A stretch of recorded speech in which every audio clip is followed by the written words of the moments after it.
My morning routine had been the same for the past 5 years. Coffee, shower, check my emails, and then a quick video call with my parents before starting work. It was comforting, predictable. That is, until last Tuesday when I noticed my dad, shifting uncomfortably in his seat during our call, my mom conspicuously absent. "Everything okay, Dad?" I asked, sipping my coffee. He cleared his throat. "Listen, sweetheart, your brother's going through a rough patch. Karen kicked him out last week. Before we jump back in, tell us where you're tuning in from, and if this story touches you, make sure you're subscribed, because tomorrow I've saved something extra special for you." I nearly choked on my coffee. My brother and his wife had been married for 8 years, and while they had their problems, mostly stemming from his inability to hold down a job, I never thought she'd actually leave him. "That's awful," I said, genuinely concerned. "Is he staying with you guys?" Dad's eyes darted away from the camera. "Actually, that's what I wanted to talk to you about. We thought it would be best if he stayed at your place for a while." I froze. My place? My 2-bedroom condo that I'd spent years saving for? The second bedroom doubled as my home office since I worked remotely 3 days a week. And more importantly, my brother and I hadn't exactly been close since he borrowed and never returned $5,000 from me 3 years ago. "Dad, I don't think—" "He's already there," Dad interrupted, his voice taking on that authoritative tone he used when he didn't want to be questioned. "Your mother drove him over this morning. You gave us a spare key for emergencies, remember?" My blood ran cold. "You used my emergency key to move my brother into my house without asking me first?" Dad had the decency to look embarrassed. "He's family, sweetheart. And it's just temporary, until he gets back on his feet." I set my coffee down with trembling hands. "How temporary are we talking? A month? Maybe 2. Dad shrugged. 3 at most. 3 months. 3 months of sharing my space with my irresponsible, unemployed brother who still owed me thousands of dollars. My mind raced with all the ways this would disrupt my life, my work, my privacy, my peace of mind. "Dad, I can't believe you did this without even asking me," I said, my voice rising despite my best efforts to stay calm. "What about my home office? I need that space for work." "You can set up at the dining table," he suggested, as if that solved everything. "It's not like you need a whole room just to use a laptop." I took a deep breath, trying to process the fact that my parents had essentially given away my guest room without my permission. "I need to think about this. I'm not comfortable with—" "He's your brother," Dad cut in, his tone hardening. "Family helps family. That's how we raised you." The call ended shortly after, with me promising to make it work, even though inside I was seething. I sat there for several minutes, staring at my black screen, before finally grabbing my keys. I needed to see exactly what I was dealing with. The 20-minute drive to my condo felt like an eternity. When I pulled into my assigned parking spot, I noticed my mother's car still in the visitor section. Great. A welcoming committee. As I approached my front door, I could hear laughter inside, my mother's high-pitched giggle and my brother's booming chuckle. They sounded so carefree, as if they hadn't just made a major decision about my home without my consent. I took a deep breath and unlocked the door. The scene that greeted me left me speechless. My pristine guest room, the one with the expensive Murphy bed I'd installed for occasional visitors, had been transformed. My brother's belongings were strewn everywhere. His ratty recliner sat where my small desk used to be. His massive gaming setup had replaced my bookshelf, and my mother was hanging his clothes in my closet. "What the hell is this?" I demanded, dropping my purse on the counter with a thud. My mother turned, her smile faltering slightly. "Oh, honey, we were just getting Jason settled in. Doesn't it look cozy?" "Where's my desk? My bookshelf? All my things?" I asked, my voice tight. "We put them in storage," my brother said casually. as if he hadn't just invaded my space. Don't worry, we were careful. Storage? What storage? I didn't authorize anyone to touch my things, let alone put them in storage. My mother approached me, hands outstretched in a placating gesture. Now, sweetie, don't get upset. Your father found a great deal on a small storage unit just down the road. All your things are safe and sound. I ran my hands through my hair, trying to process what was happening. You can't just move my things without asking me. This is my home. I pay the mortgage, not you. My brother snorted. Oh, come on, sis. It's not like you were using this room anyway. Every time I visited, it was just sitting here empty. Because it's my guest room in my house, I snapped. And you only visited twice in the 3 years I've lived here. My mother shot my brother a warning look before turning back to me with a smile that didn't quite reach her eyes. Honey, we know this is an adjustment, but Jason really needs our help right now. Karen's being completely unreasonable about the divorce. Wait, divorce? I interrupted. Dad said she kicked him out. He didn't mention divorce. My brother shrugged, avoiding my gaze. Yeah, well, it's complicated. She found some messages on my phone that she didn't like, and there it was. My brother hadn't changed one bit. Still making poor decisions, still expecting everyone else to clean up his messes. I took a deep breath. I think we need to discuss this properly. I understand Jason needs help, but moving him into my home without even asking me first is completely unacceptable. My mother's smile disappeared. We shouldn't have to ask.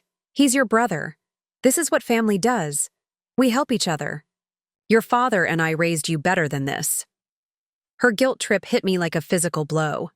It was the same tactic they'd used my entire life whenever I tried to establish boundaries. My brother was the golden child who could do no wrong, while I was the responsible one expected to pick up the pieces. Mom, that's not fair. I'm happy to help Jason, but on my terms. This is my home, my space. So what are you saying? My brother asked, his voice taking on that wounded tone I knew all too well. You want to kick me out? Where am I supposed to go? And just like that, I was painted as the villain. The selfish sister who wouldn't help her brother in his time of need. I could feel myself caving under the weight of their expectations. No, I'm not kicking you out, I sighed, already regretting the words as they left my mouth. But we need to establish some ground rules if this is going to work. My mother clapped her hands together. Wonderful. I knew you'd understand. Oh, and there's just one more tiny thing. I braced myself. What now? Jason needs a proper bedroom, not just a guest room. We were thinking you could renovate it a bit to make it more comfortable for him. Nothing major, just some fresh paint, maybe new flooring, and of course a real bed instead of that fold-down thing. My jaw dropped. You want me to renovate my guest room for his temporary stay? It's an investment, my mother said brightly. It'll increase your property value. And who's paying for this renovation? I asked, already knowing the answer. My mother and brother exchanged glances. Well, honey, my mother began, her voice honeyed with persuasion. Your father and I are on a fixed income now that we're retired, and Jason is between jobs at the moment. So you expect me to pay for renovations to my own home that I didn't ask for or want to accommodate someone who moved in without my permission? When you put it like that, it sounds so harsh, my mother chided. We're talking about family here. I looked around at what used to be my carefully curated guest room, now unrecognizable with my brother's possessions claiming every inch of space. Something inside me snapped. I need some air, I said, turning on my heel and heading for the door. Don't be dramatic, my brother called after me. It's not that big a deal. But it was a big deal. It was about respect, boundaries, and the fact that my parents and brother seemed to think they had more right to my home than I did. As I stepped outside, my phone buzzed with a text from my father. Your mother says you're being difficult. Remember what we taught you about family. I stared at the message, a familiar knot forming in my stomach. The same knot I'd felt every time my parents had pressured me into putting my brother's needs above my own. The same knot that had been there when I handed over that $5,000 loan that we all knew would never be repaid. But this time, something felt different. This was my home. The one place that was truly mine. And I wasn't sure I was willing to sacrifice it, even for family. As I stood on my front porch, trying to decide what to do next, I spotted my neighbor, Mrs. Chen, watering her plants. She waved cheerfully, then frowned when she saw my expression. Everything. "Okay, dear," she called. I forced a smile. "Just family stuff." She nodded sagely. "Ah, family. They say you can choose your friends but not your family. Still, you can choose how you let them treat you." Her words hit me with unexpected force. She was right. I could choose how I let them treat me. And maybe it was time I started making different choices. I took a deep breath and headed back inside, prepared to set some boundaries that were long overdue. When I stepped back into my condo, my mother was arranging framed photos of my brother's kids on what used to be my side table. She looked up with that particular smile that always preceded manipulation. "There you are," Jason was just telling me about his new business idea. "It's brilliant." Jason lounged in his recliner, feet propped on my coffee table. "It's a food delivery app, but exclusively for hangover cures. I just need some startup capital." I nearly laughed. This was classic Jason, always chasing the next get-rich-quick scheme instead of holding down a steady job. Last year it was cryptocurrency. Before that, drop-shipping luxury pet accessories. "We need to talk about expectations," I said, perching on the arm of my sofa. "If you're staying here, there need to be ground rules." My mother's smile tightened. "Ground rules? He's not a teenager." "No, he's a 36-year-old adult who should understand boundaries." I turned to my brother. "First, this is temporary, 3 months maximum. Second, you contribute to groceries and utilities. Third, you respect my work schedule and space." Jason rolled his eyes. "Always so uptight. Some things never change." "And fourth," I continued, ignoring his jab, "no renovation. The room stays, as is." My mother gasped as if I'd suggested something scandalous. "But where will he sleep? That Murphy bed is barely suitable for weekend guests." "The same place any guest in my home sleeps. It's perfectly comfortable." My phone buzzed. My boss. I excused myself to take the call, stepping onto the balcony. "Hey, Sarah. We need those projections for the Henderson account by tomorrow morning." I glanced at my watch. It was already 2 p.m. "No problem. I'll have them ready." "Great. Oh, and the team wants to do a video call at 5 to discuss strategy." Panic flashed through me. My home office was now my brother's bachelor pad. "I'll make it work." When I returned inside, my parents were whispering in the kitchen. They stopped abruptly when they saw me. "Everything okay at work?" my mother asked, too brightly. "I have a deadline and a video call later. I need my office space." Jason snorted. "Just use the dining table like Dad suggested." My entire setup is in that room. Dual monitors, ergonomic chair, proper lighting for video calls. My father's voice boomed from my phone's speaker. They'd called him. "Put me on video." Mom propped the phone against a fruit bowl. Dad's stern face appeared on screen. "Your brother needs a proper space, not some temporary setup," he said without preamble. "He's going through a difficult time." "And what about my difficult time?" "I have deadlines, Dad." "You've always been good at figuring things out. Jason needs more support." Preparing and narrating this story took us a lot of time, so if you are enjoying it, subscribe to our channel. It means a lot to us. Now back to the story. The familiar pattern resurfaced. I was expected to adapt while Jason received accommodation. My temples throbbed. "Fine. I'll work from the dining table today. But this is exactly why we need boundaries." My mother beamed, victorious. "See? Problem solved." After they left, Jason disappeared into my guest room, his room now, apparently, while I set up a makeshift workspace at my dining table. The chair was hard, the lighting terrible, and my productivity plummeted. By the time my video call ended at 6:30, my back ached and my patience had evaporated. I knocked on the guest room door. "Jason, can we talk?" He opened it, controller in hand, my TV now hooked up to his gaming console. "What's up?" "This isn't working. I need my office back." "Where am I supposed to put my stuff?" "That's not my problem. You moved in without asking. You figure it out." His expression darkened. "Mom and Dad were right. Success has made you selfish." The accusations stung more than I cared to admit. Setting boundaries isn't selfish. Family shouldn't need boundaries. I took a deep breath. "Look, I have a proposal. The spare bedroom closet has a built-in desk. If you clear your things from there, I can use it as a compact workspace." He considered this. "Fine. But I'll need more closet space for my clothes." "You can use half of mine," I conceded, already regretting it. The next morning, I woke to the smell of fresh paint. Following the acrid scent to the guest room, I found Jason applying a navy blue coat to what had been my soft gray walls.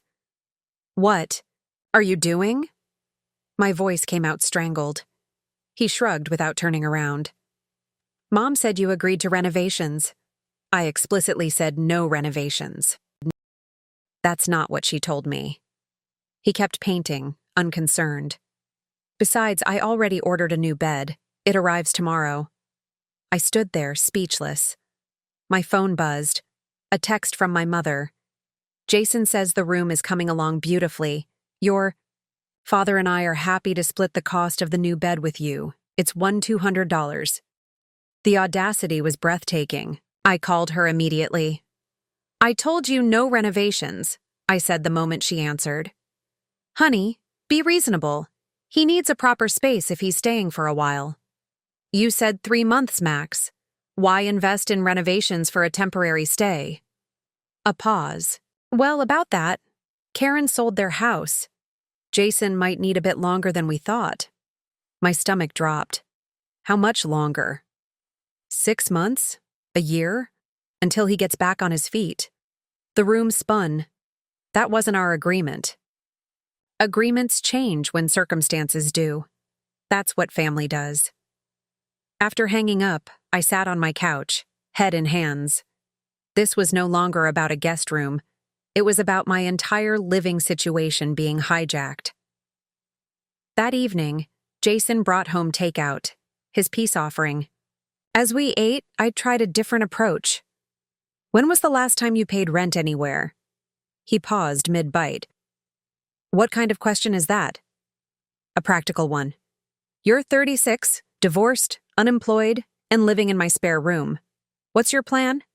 I told. "You? My app idea." "No, real plans. Job applications, apartment hunting." He pushed his food away. "You sound just like Karen." Maybe Karen had a point. His face flushed. "You know what? I don't need this. Mom and Dad said I could stay with them if things didn't work out here." "Then why didn't you go there in the first place?" "Because Dad converted my old room into his woodworking shop, and their house only has 2 bedrooms. You have space here." The pieces clicked into place. This wasn't about helping me and Jason reconnect as siblings. It was about convenience and my parents avoiding disruption to their lives. "If you're staying longer term," I said carefully, "you need to contribute financially. 1/3 of utilities. Groceries and some nominal rent." Jason laughed.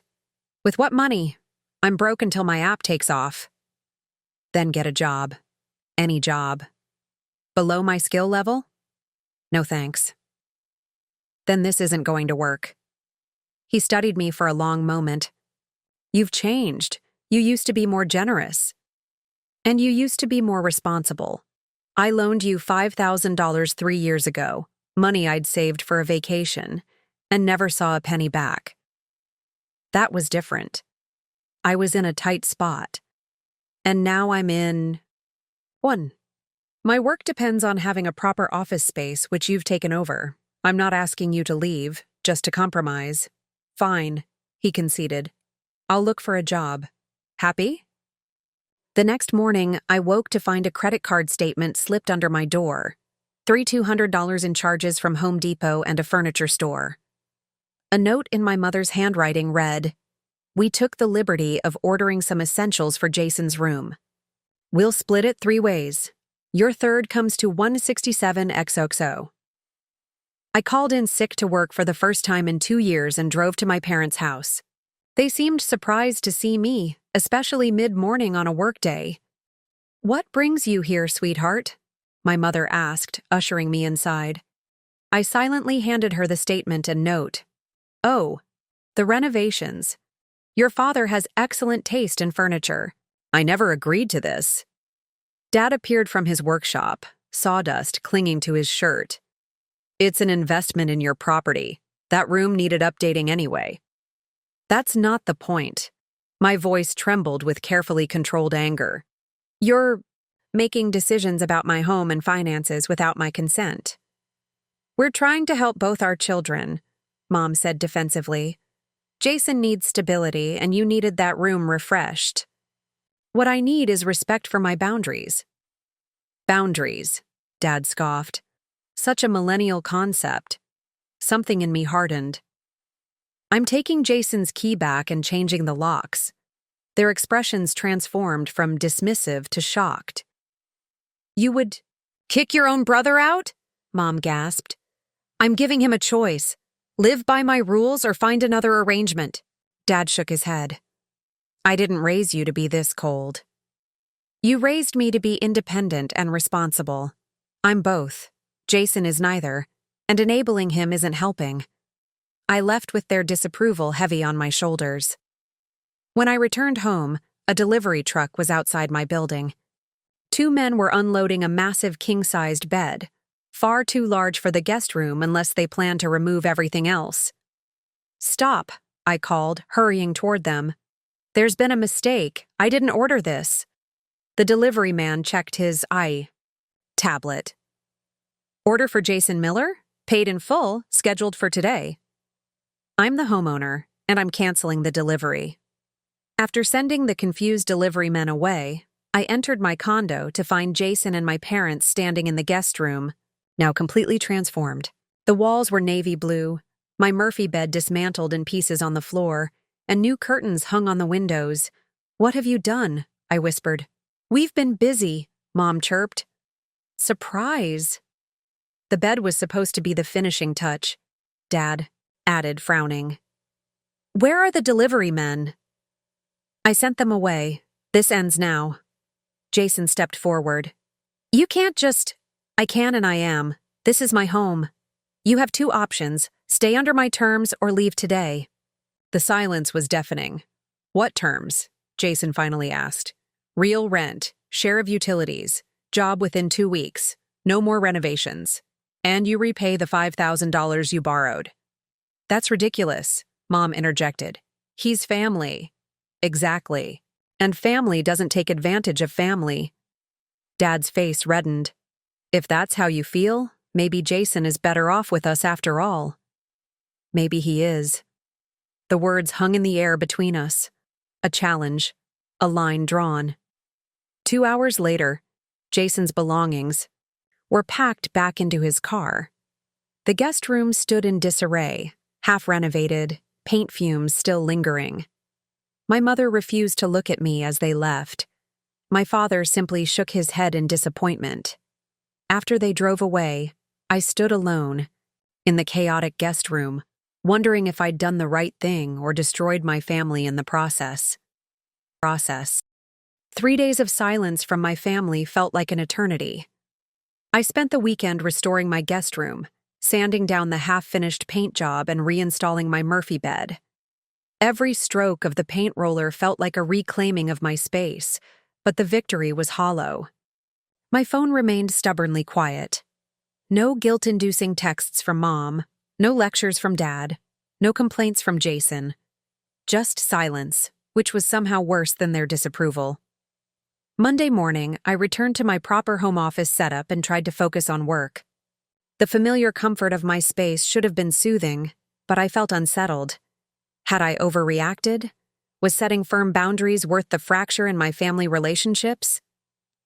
A knock at my door interrupted my spiral of doubt. Through the peephole, I spotted Mrs. Chen holding a plate of cookies. "I saw the commotion the other day," she said when I opened the door. "Thought you might need these." "Thank you." I accepted the plate with genuine gratitude. Family drama. "I raised 4 children in a 2-bedroom apartment," she said, her eyes twinkling. "I know family drama. Did you ever feel like the bad guy for setting boundaries?" She laughed, a warm, knowing sound. "Every day. But boundaries are like fences between good neighbors. They don't prevent relationships. They define where one person ends and another begins." Her wisdom lingered after she left. I picked up my phone and called my younger cousin Mia, the only family member who had always been reasonable. "I heard what happened," she said immediately. "Aunt Carol is telling everyone you threw Jason out on the street." I winced. "Of course she is." "Want to hear something interesting?"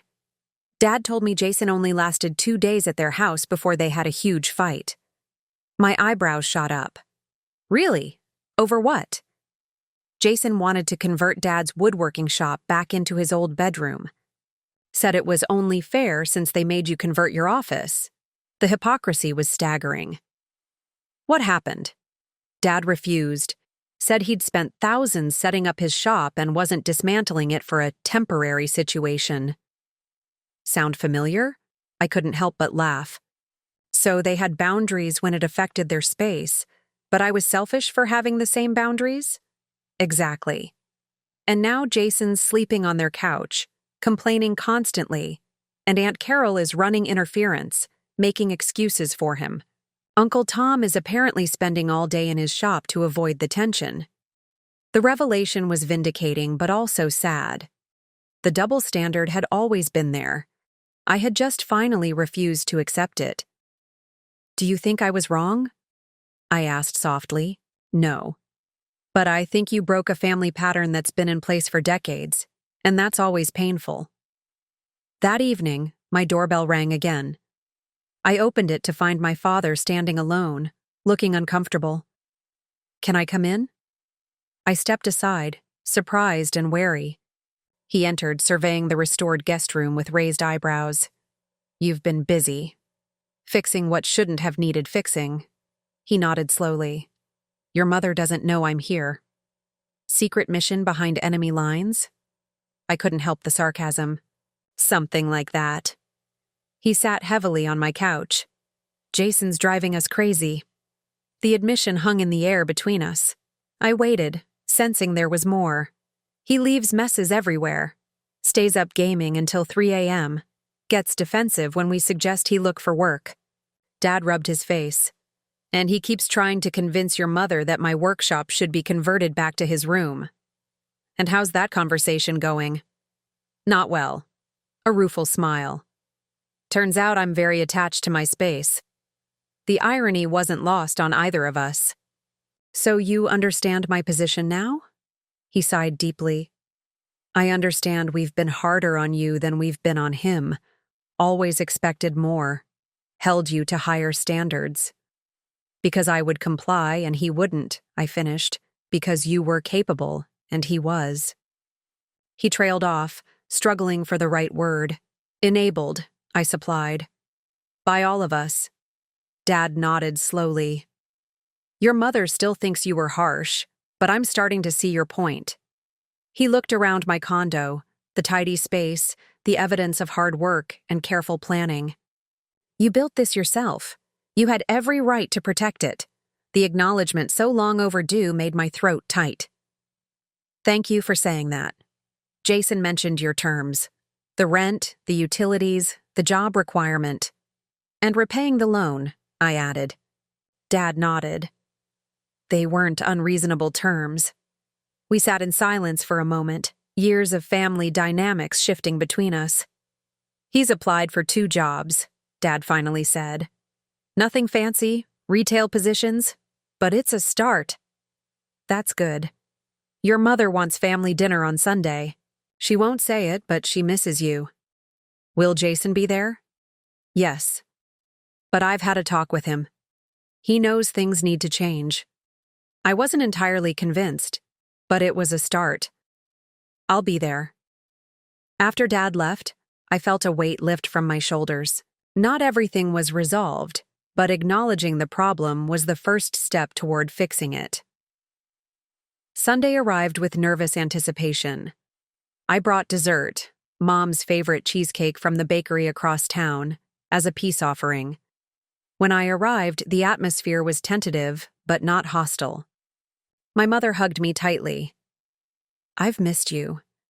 Missed you too, Mom. Jason emerged from the kitchen, looking different somehow. Humbler, less entitled. Hey, sis. Hey. I got a job, he said without preamble.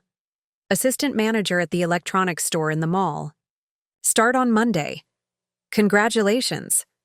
And I've been looking at apartments. Found a couple within my new budget.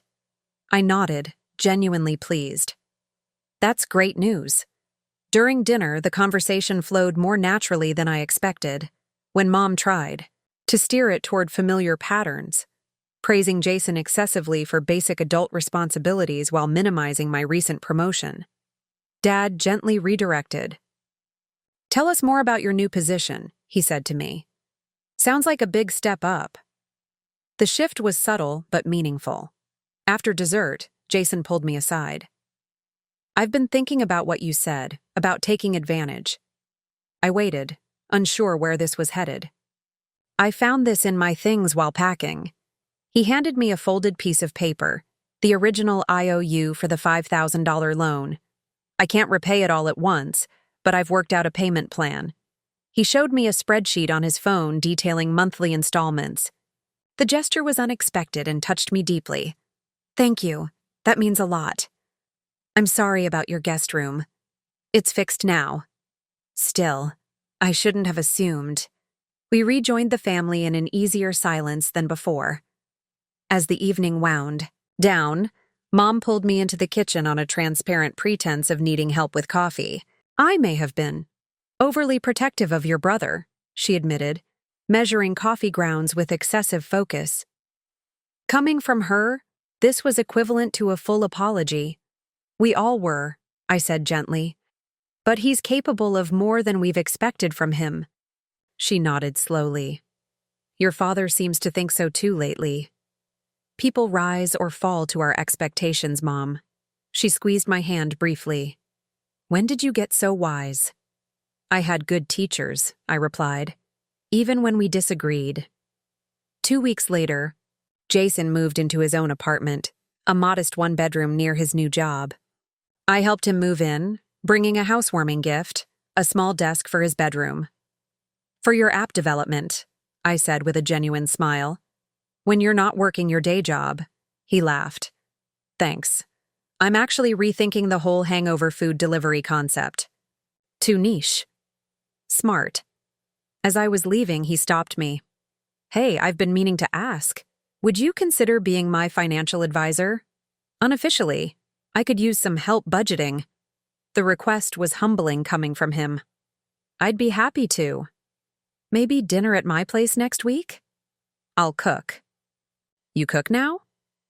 YouTube tutorials. He grinned. I'm learning all kinds of adult skills. I left his new apartment feeling lighter than I had in weeks. Our relationship wasn't perfect. There were years of patterns to unravel, but it was evolving into something healthier, more balanced. That evening, I sat in my restored guest room, now truly mine again. Mrs. Chen's words echoed in my mind. Boundaries don't prevent relationships. They define where one person ends and another begins.